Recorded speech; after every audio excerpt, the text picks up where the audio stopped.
الحمد لله نحمده ونستعينه ونستغفره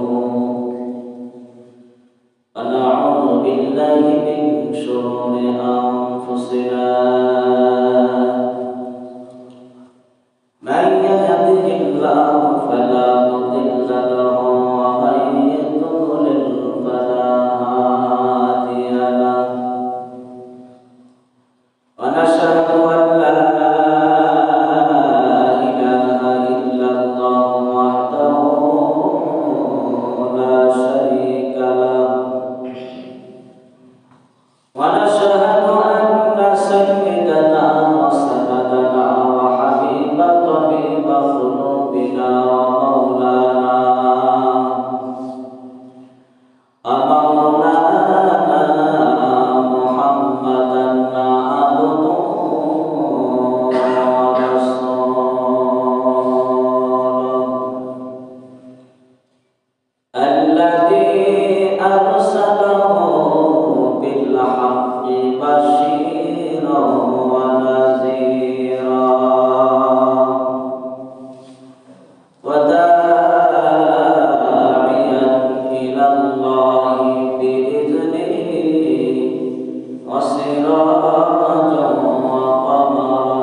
যেমন আল্লাহ তাআলা বলেন সুবহানাল্লাযী আসরা সুবহানাল্লাযী আসরা বিআবদিহি লাইলান মিনাল মাসজিদিল হারাম। মসজিদে হারাম থেকে মসজিদে বাইতুল মুকাদ্দাস পর্যন্ত এটাকে আসরা বলা হয়, ভ্রমণ। আর বাইতুল মুকাদ্দাস থেকে যে সাত আসমান পাড়ি দিয়ে আল্লাহর সাথে দিদার করছেন, এটাকে মিরাজ। আল্লাহ নবী সাল্লাল্লাহু আলাইহি ওয়াসাল্লাম তার পাক জবানে বলেছেন, আসসালাতু মিরাজুল মুমিনিন, নামাজ হলো মুমিনের মিরাজ। আল্লাহ নবী সাল্লাল্লাহু আলাইহি ওয়াসাল্লাম আল্লাহর সাথে মিরাজ করেছেন, দিদার করেছেন। আর যদি আমরা পাঁচ ওয়াক্ত নামাজ যদি আমরা মসজিদে এসে যদি আমরা আদায় করি, আল্লাহ তাআলা বলেন যে পয়গম্বর, তোমাকে আপনার কাছে নিকটে মিরাজ করছি। আর এই পাঁচ ওয়াক্ত নামাজ যদি আমার বান্দা অথবা উম্মতরা করে, আমি প্রত্যেকদিন আমার বান্দার সাথে 5 বার মিরাজ করতে হবে। সুবহানাল্লাহ। কয়বার? 5 বার মিরাজ। তোমার সম্মানিত হাজিরিন, আমি ধারাবাহিকভাবে আলোচনা করতেছি আল্লাহর পয়গম্বর সাল্লাল্লাহু আলাইহি ওয়াসাল্লাম মসজিদে আকসা থেকে বাইতুল মুকাদ্দাস থেকে এরকম ভাবে উর্দু জগতে সফর করতেছে। ডাইনে জিবরাইল আলাইহিস সালাম, বামে মিকাইল আলাইহিস সালাম, মাঝখানে মুহাম্মদ রাসূলুল্লাহ সাল্লাল্লাহু আলাইহি সাল্লাম। মুহাম্মদ সাল্লাল্লাহু আলাইহি সাল্লামের সফর সঙ্গী দুইজন, একজন হযরত জিবরাইল আলাইহিস সালাম, একজন হযরত মিকাইল আলাইহিস সালাম। চলছে উর্দু জগতে।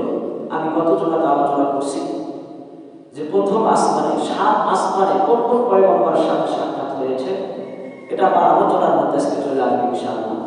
যে প্রথম আসমানে আল্লাহর পয়গম্বর সাথে যে নবীর সাথে সাক্ষাৎ হয়েছিলেন, উনি হচ্ছেন আমাদের আদি পিতা হযরত আদম আলাইহিস সালাম। জয় সুবহানাল্লাহ।